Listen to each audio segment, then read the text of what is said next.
Olá, eu sou o Antônio Figueiredo e esta é a Web Rádio Censura Livre. Hoje vamos conversar com o presidente do Sindicato dos Metalúrgicos de São José dos Campos e região, Weller Gonçalves. Muito obrigado pela sua presença, presidente. Seja bem-vindo. Olá, muito boa noite. Agradecer aí pelo convite para a gente estar fazendo esse bate-papo, falar aqui um pouco do balanço de 2021 e também quais são as perspectivas para a classe trabalhadora em 2022. Presidente, antes que algum internauta, faça algum comentário, nós não combinamos a cor da roupa. Pois é, né? Vamos pensar isso, né? Bom, antes da apresentação do presidente do Sindicato dos Metalúrgicos de São José dos Campos e região, queria que você que estivesse acompanhando, que está acompanhando aí essa transmissão pela Web Rádio Censura Livre, internautas, ouvintes, que curtam essa transmissão no nosso canal no YouTube, se inscreva lá, acione o sininho para receber as notificações de novos vídeos e também, se puder, curtir a página quem estiver acompanhando no Facebook. Para quem estiver acompanhando através do nosso podcast, no site e nos aplicativos, você pode notar também o nosso número no WhatsApp. 21, fora do Rio, é o código 965538908. Vou repetir o nosso WhatsApp, 21 965538908. Perguntas para o presidente do Sindicato dos Metalúrgicos. Você pode colocar aí no chat do YouTube e também nos comentários do Facebook. A primeira pergunta é, como de praxe aqui na nossa emissora, quem é o Weller Gonçalves? Pois bem, meu nome é Weller Gonçalves, eu estou na tarefa de presidir o Sindicato dos Metalúrgicos de São José dos Campos e região, um sindicato muito conhecido a nível nacional, a nível internacional, e é uma tarefa no qual exige muita responsabilidade. Iniciei o segundo mandato na presidência em maio do ano passado, onde a gestão vai até 2024.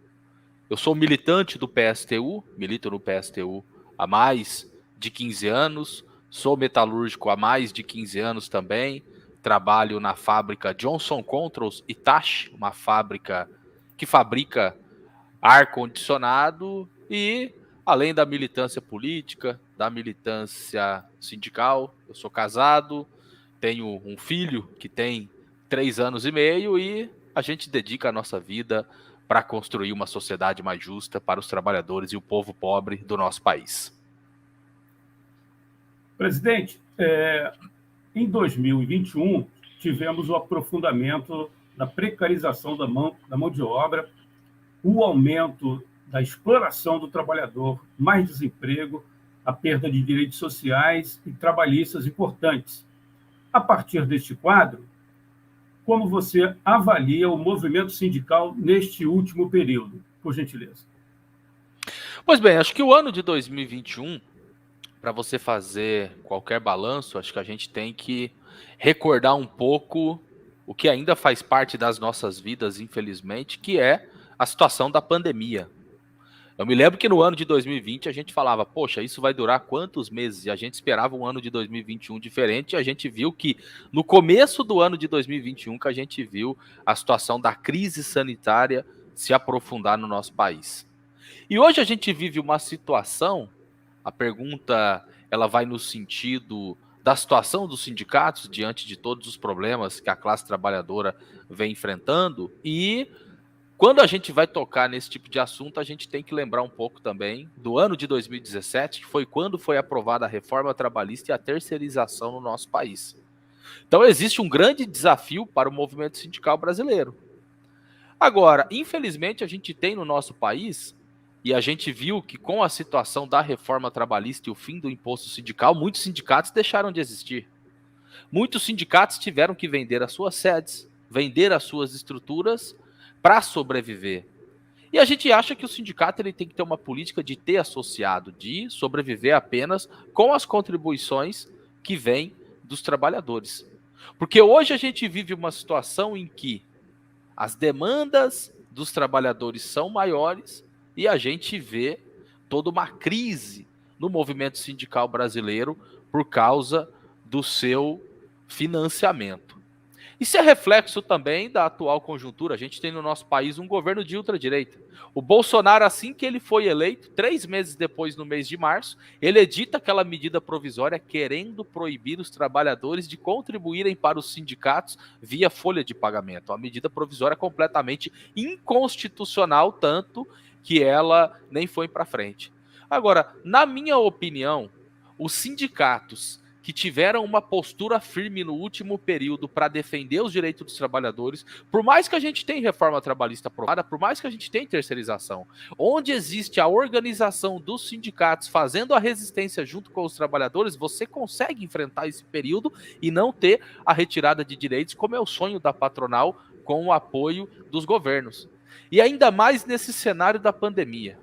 Os sindicatos que tiveram pulso firme para defender a vida dos trabalhadores saem mais fortalecidos.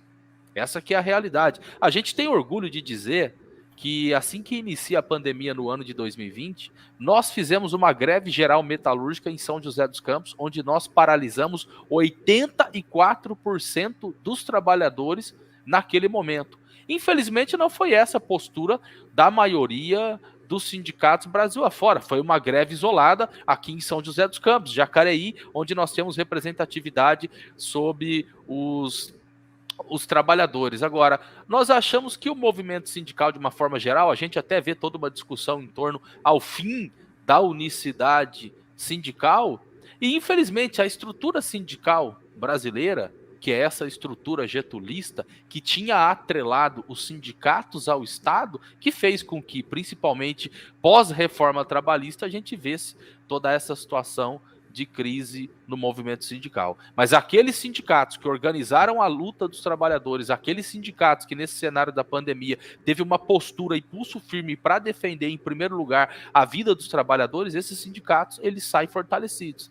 E a gente tem hoje uma situação em que, é óbvio que ao longo aqui da entrevista a gente vai abordar, não vou entrar a fundo nesse tema, mas a gente vê hoje um governo de ultradireita, genocida, que é responsável direto pelo número de mortes que nós temos no nosso país.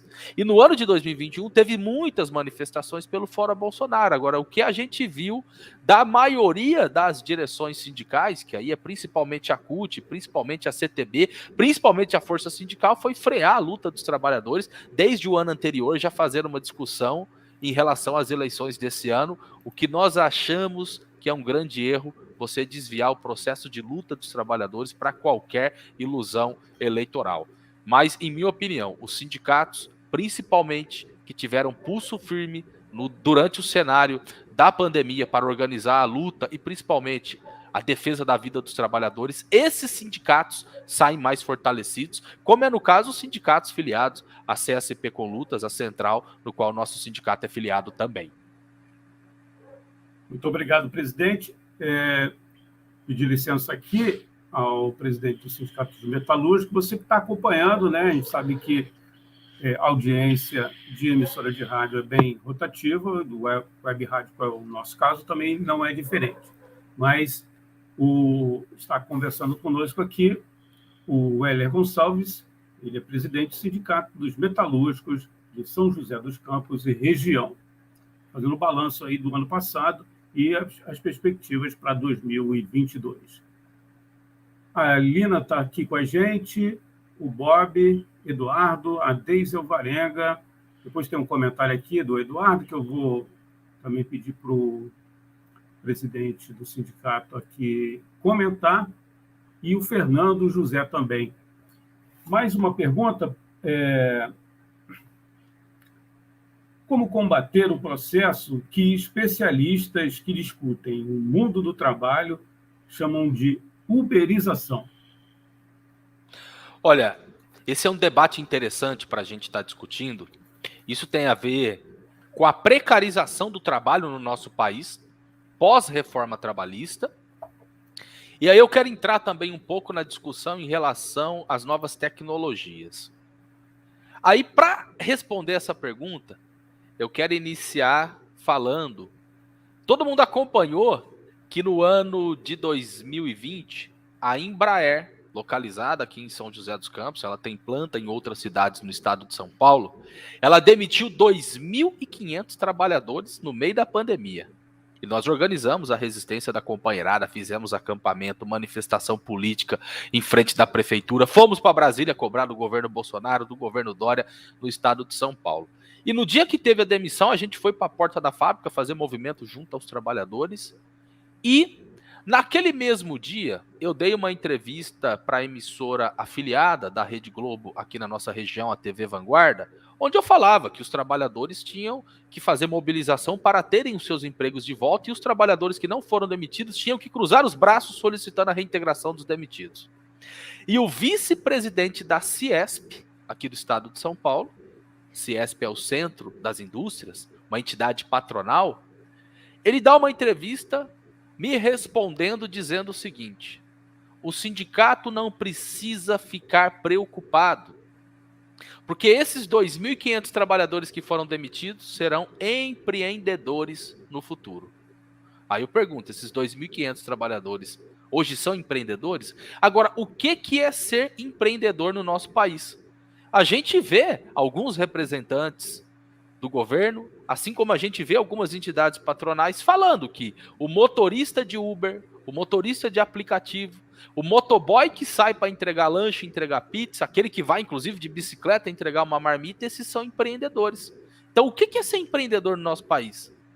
Você dirigir um carro, ser motorista de Uber, receber lá no final do mês R$2.000, isso você tendo que ralar para caramba, isso é ser empreendedor no nosso país? Então é essa a primeira discussão no qual a gente tem que fazer. E a gente via no período anterior muitos trabalhadores que perdiam o emprego e iam trabalhar de Uber. E hoje a gente vê uma realidade, olha o preço que está o combustível no nosso país.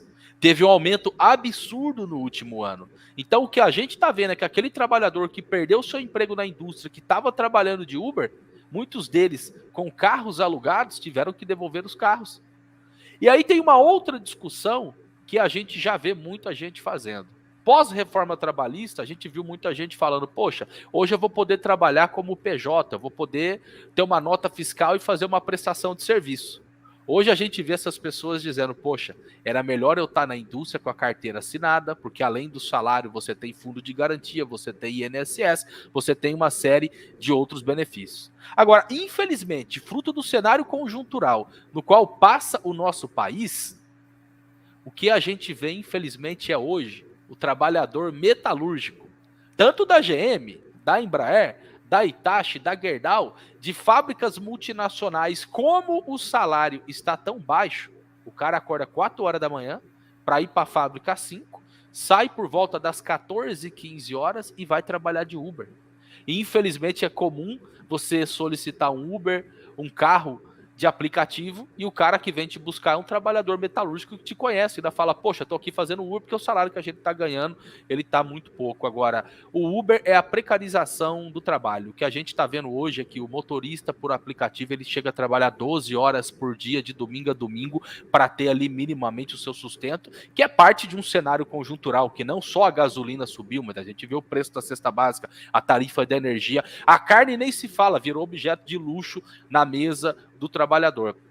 Agora, para finalizar essa pergunta, a gente vê toda uma discussão que está tendo, inclusive no judiciário, e não só no nosso país, mas isso a nível mundial, que é a discussão de que se o motorista de Uber ou aquele motoboy que trabalha para o Rappi, para o iFood, se ele tem direito a ter o vínculo empregatício com a empresa, que aí significa ele ter o depósito do fundo de garantia, INSS, 13º, férias, porque quando surgiu a gente via também, muitos trabalhadores falavam, poxa, mas agora eu trabalho na hora que eu quero, eu ligo aqui o carro, eu trabalho de manhã, quando eu preciso eu descanso, eu tenho um problema para resolver, eu volto à noite, no outro dia eu vou na hora que eu quero.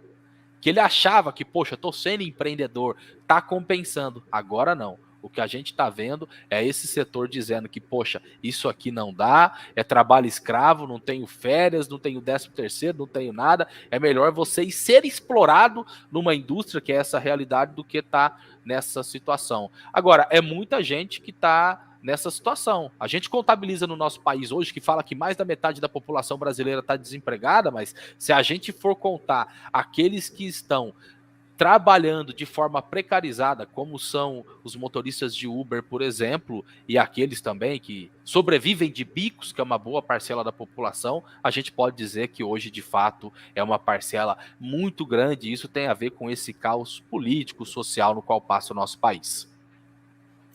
Tem muita gente aqui acompanhando a nossa transmissão aqui na Web Rádio Censura Livre. Você que não conhece ainda a nossa emissora, e esse bate-papo começou por volta de 7 horas, você pode compartilhar aí com seus amigos, né? Também um grupo de WhatsApp, e depois pegar o iniciozinho, ou então também em formato podcast, a gente disponibiliza também para os nossos internautas e pedir também para você curtir, além de curtir no Facebook, também, se possível, ir lá no YouTube, né? É só escrever Web Rádio Censura Livre, Web Rádio Censura Livre, se inscrever na nossa página. Tem uma participação aqui tem participação da jornalista Deise Alvarenga. Então, eu vou dar prioridade às mulheres aqui conosco. A categoria sempre foi forte, com muito emprego em São Paulo, ela comenta, e faz a pergunta: como está o cenário atual?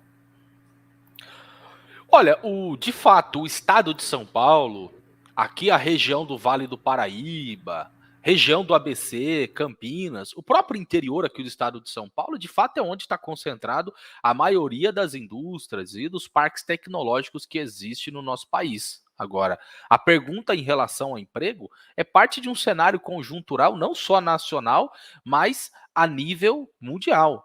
Essa que é a realidade. A gente tem uma pequena retomada na economia, que foi no final do ano de 2021 agora, é comparado com o ano anterior, 2020, que foi quando iniciou a pandemia, que parou tudo. Se a gente for comparar com 2019 ou com uma década atrás, o que era o PIB da indústria no cenário nacional na década de 80 e o que é hoje? Então caiu bastante o número de empregos da indústria, e isso é ligado principalmente a 3 fatores.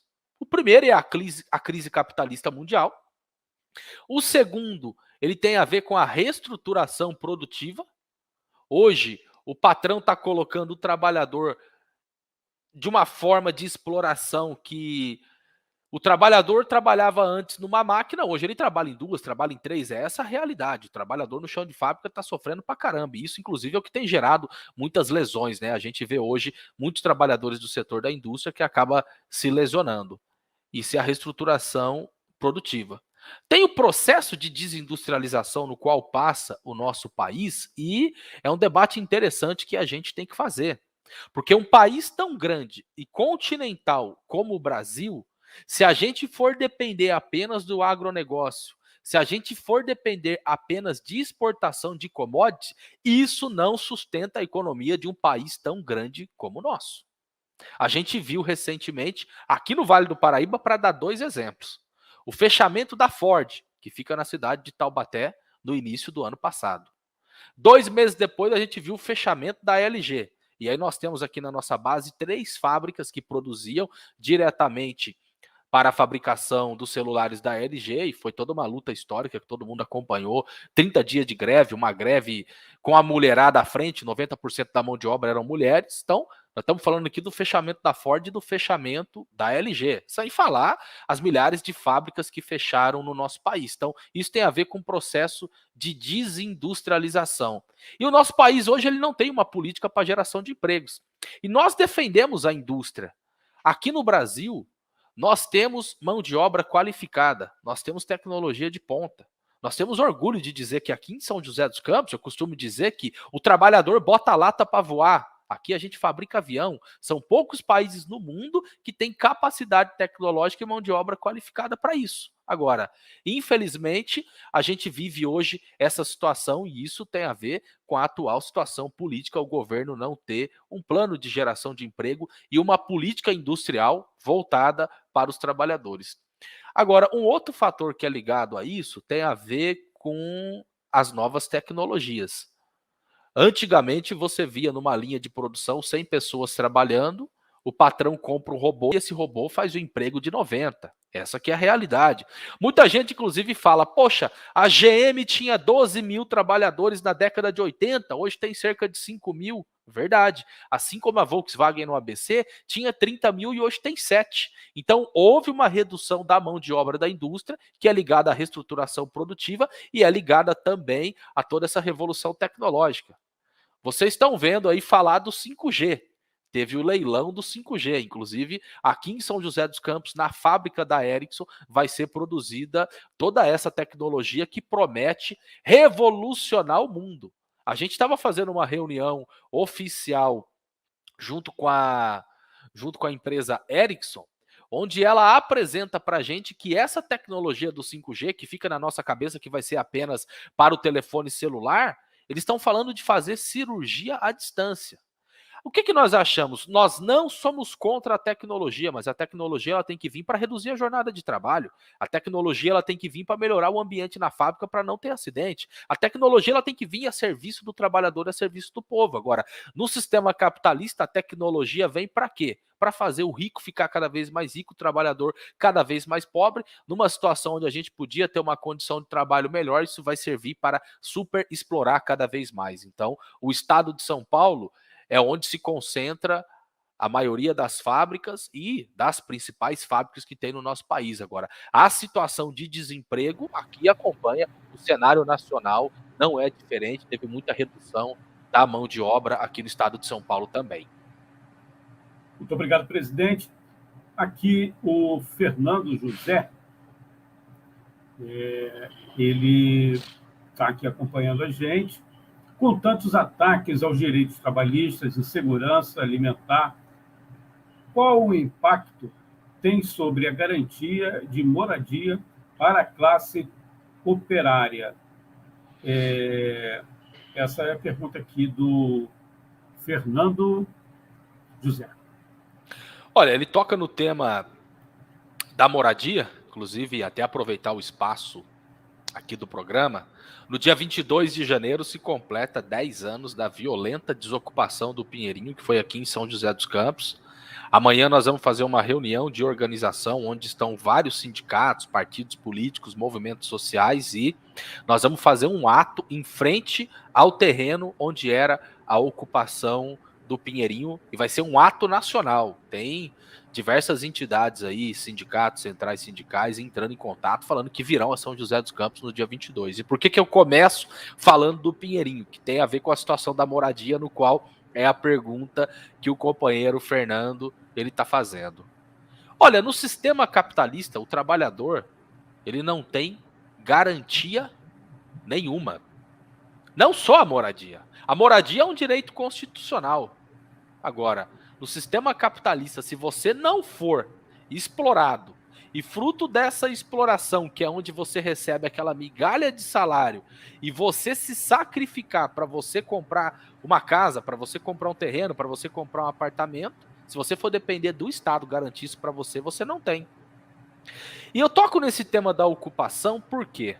Ainda mais nesse cenário de desemprego no nosso país, no qual foi a pergunta anterior que eu respondi, a gente tem, eu particularmente conheço, trabalhadores metalúrgicos que estavam trabalhando, que pagavam o seu aluguel, que pagavam a prestação da sua casa ou do apartamento, e como ficou desempregado, ou segue trabalhando, mas na família o filho ou a esposa perdeu o emprego e teve que reduzir custo, que está indo morar em ocupação. É essa a realidade da nossa classe. Então, existe inclusive um preconceito na sociedade quando você fala de ocupação, mas é parte de uma realidade e o nosso sindicato ele não se esconde, a gente faz esse debate de peito aberto, a gente apoia a luta por moradia. Agora, no sistema capitalista, companheiro, o Estado não te garante nada, o Estado não te garante uma casa, o Estado não te garante um prato de comida, o companheiro está falando aí de moradia. Agora, a gente vive uma situação hoje onde, infelizmente, fruto de todo o cenário conjuntural de ter um governo de ultradireita no nosso país, hoje tem muita gente passando fome. Este governo liberal de ultradireita tirou o direito de muitas famílias de ter minimamente o seu café da manhã, o seu almoço e a sua janta. Então, o Estado capitalista ele não garante nem moradia, não garante emprego, não garante nada para o trabalhador. A gente tem que ser super explorado para que minimamente, fruto daquela migalha de salário, a gente consiga sobreviver. É essa que é a realidade. Agora, a gente faz uma pergunta aqui, estou revezando, né, a pergunta da produção. O governo e o grande capital seguem jogando a conta da crise nas costas da classe trabalhadora. Mesmo num cenário desfavorável, quais têm sido as principais frentes de luta do sindicato, presidente? Olha, de fato, o governo Bolsonaro, além de ser um governo que ameaça as liberdades democráticas, ele é um governo que ele aprofunda a retirada de direito dos trabalhadores e nós podemos dizer que a pandemia ela traz hoje um colapso social, não só para o nosso país, mas a gente vê isso também a nível mundial. E a pandemia, porque muitos patrões e o próprio governo se utiliza de falar que tem uma crise econômica hoje, fruto da crise sanitária. Agora, a crise econômica ela já existia a nível mundial. A pandemia ela vem para aprofundar esta crise. Como eu disse na primeira pergunta, aqueles sindicatos que tiveram pulso firme, aqueles sindicatos que principalmente nesse cenário da pandemia lutou em defesa da vida do trabalhador, porque a luta em defesa da vida do trabalhador na pandemia é uma luta contra o capital. Olha a situação da vacina. E aí, a gente prova que a defesa da ciência durante esse período foi o correto. Nós fizemos manifestações em defesa da vacina aqui em São José, por onde a gente foi. A gente fez uma ampla campanha de defesa de que tinha que ter a vacinação de toda a população brasileira. E eu me lembro que no começo da pandemia, quando fecha principalmente o comércio, aquele pequeno proprietário, me lembro que nas manifestações, as carreatas que a gente fazia aqui na região, muitos pequenos proprietários vinham falar com a gente, falava, poxa, mas vocês estão defendendo fazer lockdown, vocês estão defendendo fazer uma paralisação total no país, e a gente, que é pequeno comerciante, como é que a gente sobrevive? Inclusive a nossa central, a CSP com Lutas, divulgou um programa emergencial, onde a gente defendia que o pequeno proprietário, ele tinha que ter também um auxílio do governo para ele seguir com o seu comércio parado. Agora, o que a gente falava para todo mundo era o seguinte, para a gente poder tentar voltar à normalidade, vocês que são pequeno proprietário deviam estar na manifestação com a gente solicitando do governo que tivesse vacina. As principais frentes de luta que o sindicato encampou no último período foi principalmente a campanha em defesa da vacinação e em defesa da vida dos trabalhadores. Se hoje nós temos mais de 600 mil mortes no nosso país, isso é culpa da irresponsabilidade e da política genocida que o Bolsonaro teve e que ele segue tendo. A gente vê agora em relação à vacinação das crianças qual está sendo a postura do governo. A gente está vendo agora as chuvas na Bahia e qual está sendo a postura do governo. E eu estou citando principalmente a campanha pela vacinação, é óbvio que o papel do sindicato é fazer a luta econômica, a luta sindical, mas é papel do sindicato também fazer a disputa da consciência de classe dos trabalhadores. Nós achamos que a campanha em defesa da vacinação, que foi encampada pela CSP com Lutas e pelos seus sindicatos filiados, foi uma das principais frentes de luta que teve no último período. E no ano de 2021, teve muita luta pelo Fora Bolsonaro. Diversas manifestações que se iniciaram principalmente no mês de abril, depois no mês de maio. Nós participamos das manifestações que tivemos aqui na região São José dos Campos, Jacareí, mas também fomos para as manifestações que teve em São Paulo. E o que nós achamos? Hoje o nosso país ele vive um problema de direção. Muita gente me questiona quando eu estou concedendo entrevistas aqui na região, para a mídia burguesa, de uma forma geral, por que existem 10 centrais sindicais no nosso país? E aí eu respondo, porque existem 10 tipos de pensamento diferentes. Bom fosse se tivesse uma só, mas não é. É um erro o que fazem as principais direções do movimento hoje, como o CUT, como o MST, que freia a luta dizendo que, poxa, em novembro vai ter eleição, nós vamos tirar o Bolsonaro, que nós vamos colocar o Lula para ser o salvador da pátria. Nós achamos que isso é um erro. E no ano de 2021, em todas as manifestações que teve, o nosso sindicato ele defendeu a seguinte bandeira: queremos derrotar Bolsonaro, sim, não dá mais. Agora, 2022, no qual nós estamos hoje, estava e está ainda muito longe, porque a eleição é daqui 10 meses. Então é um grande erro. Nós vamos ficar mais 10 meses com o governo Bolsonaro? Esse governo genocida de ultradireita, que ataca a vida do nosso povo, que aprofunda a retirada de direitos, que é antidemocrático. Nós defendemos que temos que derrotar Bolsonaro, mas tem que ser na rua, tem que ser na luta agora já. E mais do que derrotar Bolsonaro, mais do que a nossa bandeira de luta contra os patrões e contra os governos, nós temos que discutir junto com a nossa classe é uma saída, é uma alternativa. E por dentro desse sistema capitalista, nós vamos seguir elegendo presidente, governador, prefeito, vereador, deputado, senador, e de 2 em 2 anos a gente vê os discursos bonitos nas campanhas eleitorais dizendo que vai resolver o problema do nosso povo, da fome e do desemprego. E de 2 em 2 anos o que a gente vê é que o trabalhador ele tem que seguir indo para a labuta, sendo explorado para minimamente sobreviver. Então nós achamos que esse sistema capitalista ele não dá mais para a nossa classe. E aí nós temos que discutir uma outra alternativa, que passa em primeiro lugar pela destruição desse sistema e a gente construir uma sociedade mais justa. E a sociedade mais justa é o socialismo. Bom, nós vamos fazer um intervalo aqui, presidente, mas antes, vou deixar no ar aqui, ó, o Bob Eduardo Gabriel, ele diz que a Espanha está revogando a reforma trabalhista que foi modelo para fazerem aqui no Brasil. E ele defende aqui, né, revogação da reforma trabalhista já. E também fora Bolsonaro, vagabundo, escreveu ele aqui, o Bob. Mas vou pedir para você comentar depois do nosso intervalo aqui na Web Rádio Censura Livre, rapidinho, daqui a pouco a gente volta. Ok. A gente tem muita pretensão, né, presidente? A voz da casa é muita pretensão nossa. Isso aí, é muito importante ter programas como este para estar divulgando.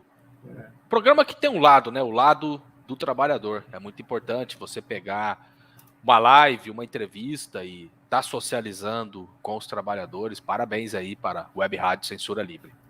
O programa e também toda a grade de programação é voltada para os interesses da classe trabalhadora. A gente está agradecendo aqui as pessoas que colaboram com a rádio. A gente depois vai colocar aqui no finalzinho. Tem mais perguntas, mas eu queria que, primeiramente, você falasse aí desse comentário que o Bob fez. Está esperando aqui o Bob Eduardo Gabriel, falando que está sendo revogado a reforma trabalhista na Espanha, que foi modelo para a nossa reforma aqui, e ele defende a revogação. Por gentileza, presidente. Pois bem, a gente está vendo ser divulgado nos últimos dias essa revogação da reforma trabalhista na Espanha, e eu peguei inclusive para dar uma lida hoje, e tem muita gente comemorando, até falando, poxa, saiu até uma foto do Lula junto com a Gleice falando que estuda, se caso o Lula for eleito, a revogação da reforma trabalhista aqui no Brasil. Agora, a reforma trabalhista na França que foi revogada, e é importante colocar, foi criada uma nova reforma trabalhista, então você tem que dar uma estudada nos pontos, porque da forma como está sendo colocada, revogou aquela, mas está sendo criada uma nova. Nós defendemos a revogação da reforma trabalhista. A reforma trabalhista fez com que os trabalhadores retrocedessem séculos. Essa que é a realidade. E, conforme foi respondido em perguntas anteriores, a gente consegue, aqui em São José dos Campos, fruto da nossa convenção coletiva, que não entra a reforma trabalhista nas fábricas. Isso é muito importante. Porque o que nós temos que colocar é o balanço também. Em 2017 teve uma greve geral muito importante no nosso país. A primeira que teve, que parou tudo. Depois teve uma segunda, onde infelizmente uma parte das centrais sindicais pisaram no freio. Agora, o que a gente falava? Foi aprovada a reforma trabalhista. Não é mais obrigatório fazer homologação no sindicato. Trabalhador, independente se é lei, vamos fazer luta porque tem que fazer. A gente viu recentemente o ponto da reforma trabalhista, onde falava que o trabalhador que perdesse a ação na justiça, ele tinha que pagar os honorários para a empresa. inconstitucional, que a Suprema Corte do nosso país revogou esse ponto e agora volta a ter a gratuidade em relação ao trabalhador que perdeu o processo. A reforma trabalhista como um todo, ela vem sendo preparada no nosso país há muito tempo. O governo Temer, que acabou fazendo a aplicação, assim como a aprovação também da terceirização. Nós achamos que a reforma trabalhista, a terceirização, assim como a reforma da Previdência, elas têm que ser revogadas. Agora, o que é importante em relação a isso? Qual foi o discurso do Temer para aprovar a reforma trabalhista? Que ia gerar emprego. Qual foi o discurso do Temer para aprovar a terceirização? Que ia gerar emprego. Qual foi o discurso do Bolsonaro para aprovar a reforma da Previdência? Que ia gerar emprego. E aí a pergunta é, por que raio que não gera esses empregos que eles estão prometendo há muito tempo? Agora, depois da reforma trabalhista, o governo tentou, não conseguiu ainda a carteira verde e amarela, que foi a MP 905, que há 2 anos atrás ele tentou. E a gente vê todos os dias no noticiário, Bolsonaro, junto com a sua equipe econômica, Paulo Guedes, está estudando acabar com o fundo de garantia, por exemplo. Isso a gente vê quase todos os dias no cenário. E por que eu toquei nesse tema em relação à geração de empregos? Que muitas vezes é isso que acaba convencendo uma parcela da população. Poxa, tem que fazer mesmo a reforma da Previdência, já que é para geração de emprego. Agora, eles fazem toda a discussão de que uma parcela do PIB vai para pagar as aposentadorias. Agora, eles não colocam que praticamente metade do nosso orçamento vai para pagar juros da dívida que é dar trilhões para banqueiro todos os anos. Então, a reforma trabalhista, ela tem que ser ponto de pauta do movimento sindical brasileiro lutar pela sua revogação. Existem alguns sindicatos combativos que conseguem, via as convenções coletivas, proteger o trabalhador de não entrar a reforma trabalhista. Agora, isso não é a realidade da maioria dos trabalhadores do nosso país e principalmente fruto das direções. Então, nós temos que defender sim, é a pergunta do companheiro. E ele cita aí que a reforma trabalhista que foi feita na Espanha, que foi base para a reforma feita aqui no Brasil. Aí eu quero dar um outro exemplo. A reforma da Previdência, feita por Bolsonaro e Paulo Guedes, era baseada no modelo do Chile. Vocês viram o que aconteceu no Chile há 2 anos atrás. Foram 20, 30 anos até que teve uma convulsão social e teve uma revolução no Chile. Hoje tem um novo presidente eleito, teve uma nova constituinte. Por que eu digo isso? O Paulo Guedes batia no peito para falar que tinha dado certo no Chile. Porque essa que é a realidade. A reforma da Previdência, ela é recente. O trabalhador que está na faixa etária, por exemplo, na qual eu estou de 30 e poucos anos, hoje ele está trabalhando. Agora, quando ele tiver ali com 60, que ele vê que ele não aguenta mais trabalhar e que ainda vai faltar 10, 15 anos para ele se aposentar, aí que vai bater toda a revolta. Agora, a gente torce para que não demore 20, 30 anos, como aconteceu no Chile, que a classe trabalhadora acorde, e nós achamos que a classe trabalhadora não está derrotada. Isso é uma diferença que nós temos com as outras centrais sindicais. Quando você vai discutir de fazer um dia de luta, quando você vai discutir de fazer uma greve geral, nós achamos que tem que ter uma greve geral hoje no nosso país. O governo está ameaçando privatizar os Correios, ele está ameaçando privatizar a Petrobras, ele fala de acabar com o fundo de garantia. Inclusive, pela revogação de todas essas reformas, o correto era ter uma greve geral no nosso país. E uma parte das centrais e uma parte da direção do movimento fala que o trabalhador não está preparado. Agora, é tarefa da direção fazer a discussão junto com os trabalhadores e fazer essa preparação e fazer a disputa da consciência do trabalhador. Então, pela revogação dessas reformas e contra todos os ataques que o governo desfere à classe trabalhadora nos dias atuais, nós temos que colocar sempre na nossa pauta a defesa da greve geral. E tem mais uma aí, presidente, que é a reforma administrativa, né? Perfeito. Tá no tem forno a reforma também. administrativa, está no forno e a gente apoia os companheiros da nossa central que estão lá em Brasília fazendo as manifestações, a gente está junto. Se a gente for pegar aqui para discutir quais são as projeções do governo de ataque à nossa classe, a gente vai ficar aqui fazendo um bate-papo de 2, 3 horas. E o que o governo faz, é óbvio que é um governo de ultradireita, que tem o seu pensamento liberal, mas infelizmente isso vem de governos anteriores. E nós temos orgulho de dizer que nós somos independentes de todos os governos. Independente da cor da bandeira, independente da sigla partidária, se atacar o trabalhador, a gente vai estar na linha de frente, organizando a resistência contra esses ataques. Teve ataque do Fernando Henrique pra caramba, e teve nossa luta. E, infelizmente, nos governos do PT, foi no governo do Lula em 2003 que foi aprovada a primeira reforma da Previdência, teve ataque. A gente viu no governo do Temer e agora a gente vê no governo do Bolsonaro. Então, a vida do trabalhador é sempre estar fazendo luta. Por isso que eu falo que, nesse sistema capitalista, não adianta a gente dizer que vai ter um salvador da pátria que vai sentar na cadeira e vai governar para os trabalhadores. Não vai ter isso. Por isso nós temos que destruir esse sistema e construir uma sociedade mais justa para os trabalhadores. Legal, presidente. Tem aí a participação do Denis, ele diz que ele é delegado sindical na Ericsson e está acompanhando. Agradecer também aqui o jornalista Vitor Dávila, mandando um abraço aqui para toda a equipe. Muito obrigado, Vitor. Tem outras participações aqui, ao longo desse bate-papo a gente vai também destacar. Opa! Companheiro Denis é delegado sindical na Ericsson, empresa que eu citei aqui, que está produzindo aí a tecnologia para o 5G, trabalhador metalúrgico aqui de São José. Então, um abraço aí para o companheiro Denão. Ele está escrevendo aqui também sobre a questão da reforma da Previdência.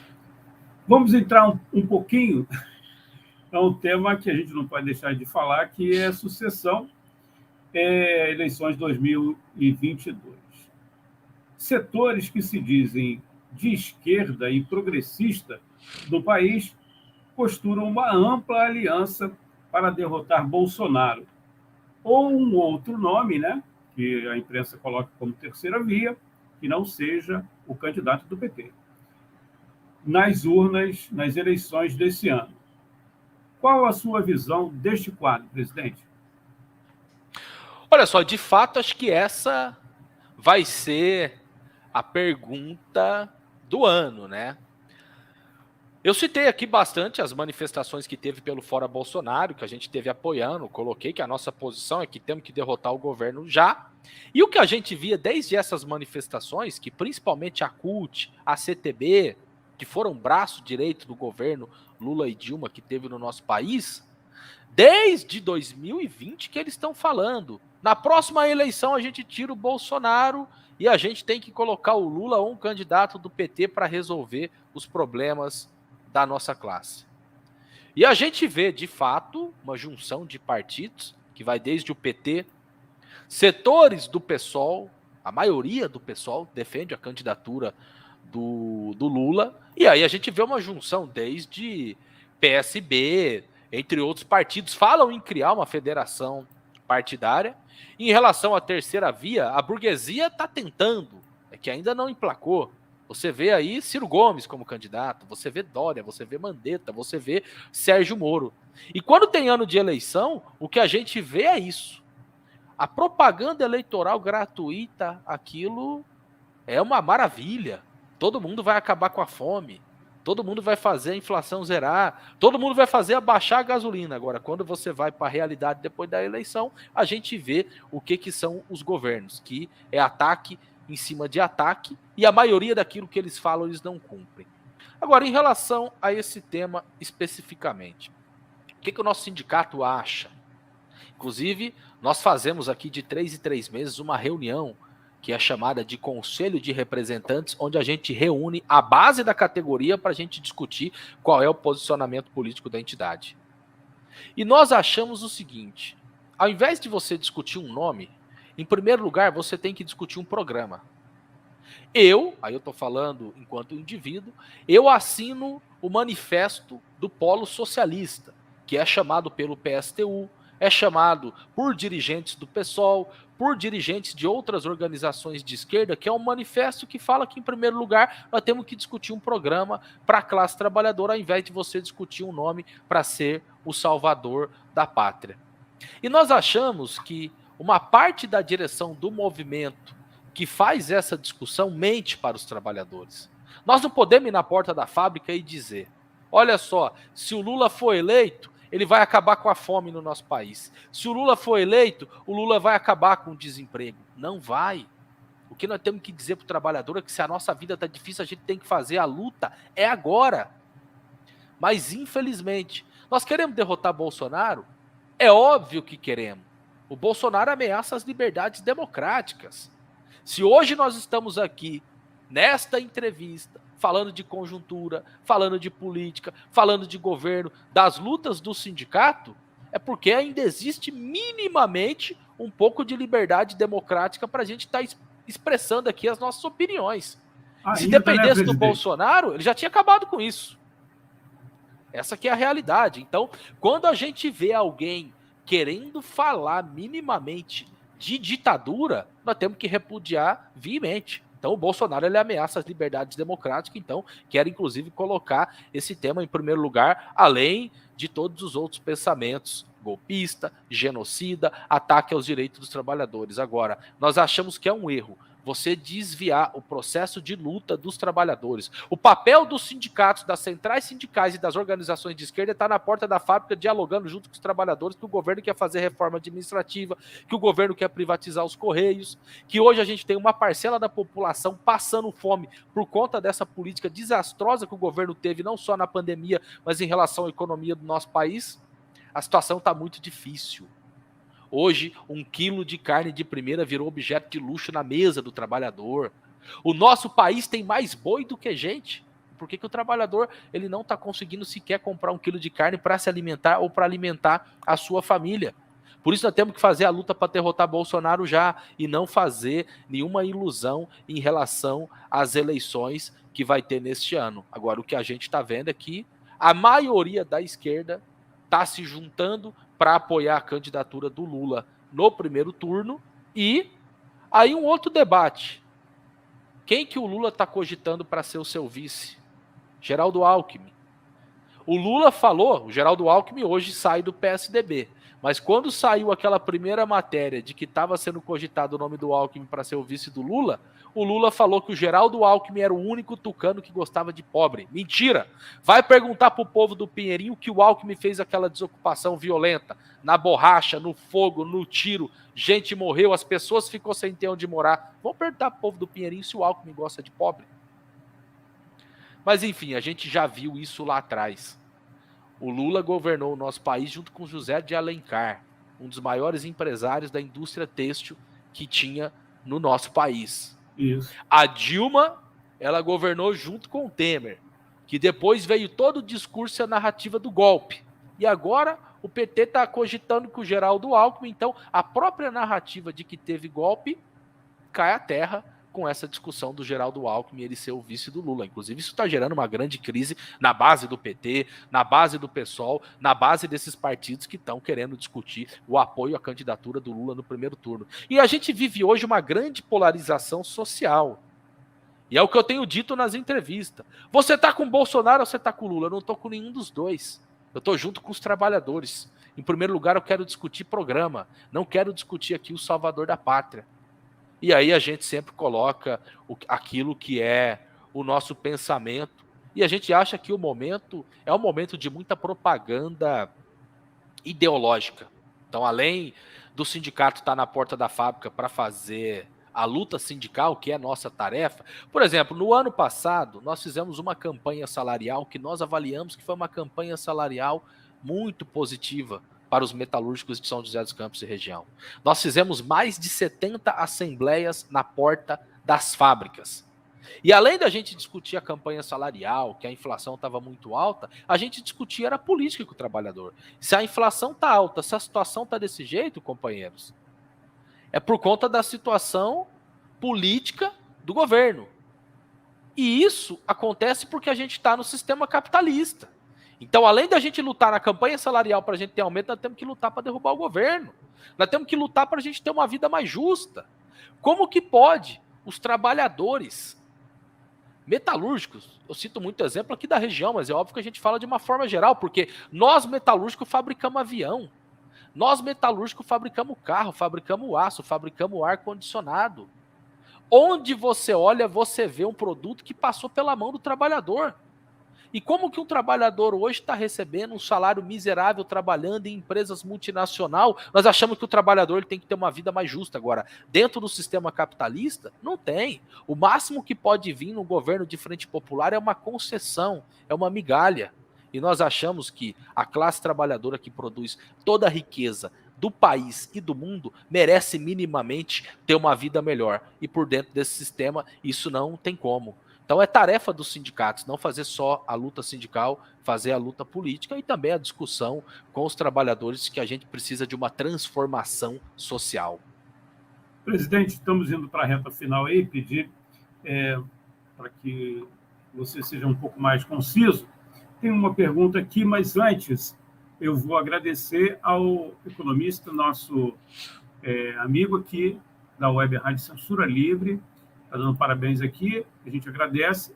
Ele apresenta o Economia Fácil toda segunda-feira, está em recesso agora, mas ele volta no mês que vem. É o Economia Fácil, segunda-feira, 20h. Um abraço aí, Almir. Aí as pessoas estão aqui falando da emissora, a gente agradece. E a pergunta, presidente: em caso de vitória de Lula nas eleições deste ano, qual a postura dos sindicatos no eventual terceiro mandato do ex-presidente? Olha só, a posição do nosso sindicato vai ser a posição de independência total, assim como nós tivemos durante a história do nosso sindicato. Nós lançamos um livro no ano de 2021, Metalúrgicos de São José dos Campos e Região, 65 anos de história e luta, que a história da luta da nossa categoria, desde a ditadura militar até a redemocratização do nosso país. Eu citei na pergunta anterior, no governo do Fernando Henrique nós fizemos luta, no governo do Lula nós fizemos luta, no governo Dilma nós fizemos luta, Temer e agora Bolsonaro. A gente sabe que, como foi nos mandatos anteriores, principalmente CUT, CTB, MST, a UNE, vão ser braço direito do governo. Agora, o Sindicato dos Metalúrgicos de São José dos Campos e Região, não. E se vier luta, se vier ataque do Lula para cima dos trabalhadores, nós vamos organizar a resistência. Então, nós seremos independentes, com certeza, não só no eventual governo Lula. Seja quem for o presidente, se atacar os trabalhadores, a gente vai organizar a resistência contra este governo. A pandemia expôs ainda mais as desigualdades sociais do país. A humanidade precisa repensar um novo modelo para evitarmos a barbárie? Olha, de fato, né? Tanto que ao longo aqui da entrevista eu citei bastante a situação da pandemia, porque não tem como você fazer nenhum tipo de balanço e até apontar perspectiva. Olha a situação que a gente está. Todo mundo pensava, poxa, 2021 vacinou uma parcela da população e agora a gente vê essas novas variantes, a variante Ômicron, a gente vê novamente aí aumentando os casos de Covid. Existe uma população, e isso é responsabilidade do presidente da República. Eu nunca vi na minha vida uma pessoa questionar a eficácia de uma vacina. E hoje tem gente que questiona e não toma por ideologia política, por causa do fanatismo por Bolsonaro. E Bolsonaro que é responsável por isso. E aí é toda uma discussão no qual a gente tem que fazer, que é um debate coletivo em relação à sociedade com aqueles que não querem tomar a vacina. Acho que em primeiro lugar é a gente fazer a batalha política, a discussão, o convencimento. Agora, de fato, a gente vai para uma situação de barbárie. A gente vê a situação da África, que não tem vacina para vacinar o seu povo. E nós, além de defender a vacinação da população brasileira, no qual nós fizemos toda uma campanha no ano de 2021, a gente sempre colocava o seguinte, e agora mais do que nunca está na atualidade a gente levantar essa bandeira, que é a quebra da patente das vacinas. Porque esses laboratórios vão ficar cada vez mais ricos produzindo a vacina e tem que ter a quebra da patente para que os governos a nível mundial possam vacinar toda a população. Existe hoje uma crise econômica, ela é provocada por conta da situação da pandemia. Agora, os governos, em especial aqui o nosso país, tinha total condição de, no cenário da pandemia, destinar todo o dinheiro do orçamento para garantir, em primeiro lugar, uma saúde pública de qualidade, para evitar as mortes, e também garantir um auxílio, porque a gente está vendo que, além das mortes, além dessa discussão em relação à crise sanitária, isso aprofunda de forma muito grave também a situação da economia e a gente volta a ver pessoas passando fome. O que a gente mais vê, e a gente viu bastante na pandemia, foram as campanhas de solidariedade. É graças àquele trabalhador que é pobre, que faz a coletinha, junta um dinheirinho aqui, outro ali, um pacote de arroz aqui, um de feijão ali, um macarrão ali, dou uma cesta básica, muita gente não vive uma situação pior de não ter o que comer por conta da solidariedade de classe. E a gente viu aí que... Agora, existe pandemia porque existe capitalismo. Existe desemprego porque existe capitalismo, existe fechamento de fábrica, pessoas passando fome, porque a gente está nesse sistema onde o lucro ele vem em primeiro lugar. Muito obrigado, presidente. A última questão é: você gostaria de ressaltar algum aspecto da luta dos trabalhadores que, na sua avaliação, não abordamos aqui nessa conversa? Eu acho que a entrevista aqui, ela abordou de forma geral a situação da pandemia, a luta dos trabalhadores pelo fora Bolsonaro, que tem que ser uma luta imediata, qual tem que ser o posicionamento do trabalhador de discutir em primeiro lugar um programa e não salvador da pátria durante as eleições. Falei aqui da manifestação dos 10 anos da desocupação do Pinheirinho, que vai ser uma manifestação nacional que vai ter aqui em São José dos Campos, que o nosso sindicato está à frente convocando as entidades para participarem, e os desafios para a nossa classe em 2022, que, como sempre, é fazer a luta e não a gente ficar esperando que um salvador da pátria vai sentar numa cadeira para estar resolvendo os nossos problemas. Então, nós temos que se enxergar enquanto classe e lutar pela destruição desse sistema e construir uma sociedade mais justa. Então, para mim, a entrevista aqui, ela abordou todos esses temas e está tranquilo em relação a isso. O Fernando José pede para você falar desse polo socialista, revolucionário, se tem, né, eu vou acrescentar, um calendário e qual o local que as pessoas podem ter mais as informações, né, desse polo. Então, eu citei aqui que falei enquanto indivíduo e não enquanto entidade. No começo do programa eu falei, eu sou militante do PSTU e tenho muito orgulho disso, e o PSTU, junto com outras organizações, vários ativistas independentes de norte a sul do nosso país, tem um manifesto chamando a construção de um polo socialista. E a construção do polo socialista, ela não é apenas para a eleição. Nós achamos que na eleição o PSTU, junto com toda essa vanguarda de lutadores, nós devemos discutir um nome para a gente apresentar para os trabalhadores. Porque não existe só a candidatura do Lula que vai estar a maioria da esquerda. E o polo, ele não vem para discutir só a eleição. Discutir um programa para a classe trabalhadora significa discutir um programa nessa atual crise política, social e econômica que passa o país. Qual é o programa para a gente acabar com a fome? Num país que tem mais boi do que a gente, o trabalhador sequer consegue comprar 1 quilo de carne para comer. Um país que exporta grão para tudo quanto é lado, e a gente vê que sequer consegue alimentar o seu próprio povo. Então o polo socialista, ele quer discutir isso daí. E eu faço um chamado para aqueles que estão assistindo o programa para virem conhecer. Nós temos um manifesto, tem o site do Polo Socialista, e o Polo Socialista, como está sendo a sua organização a nível nacional? Está se dando por região. Nós tivemos um lançamento nacional agora. Aqui no Vale do Paraíba, nós temos os companheiros e companheiras que assinam. Nós fizemos uma plenária, né? Vamos ver agora em 2022 como que a gente vai dar sequência nisso.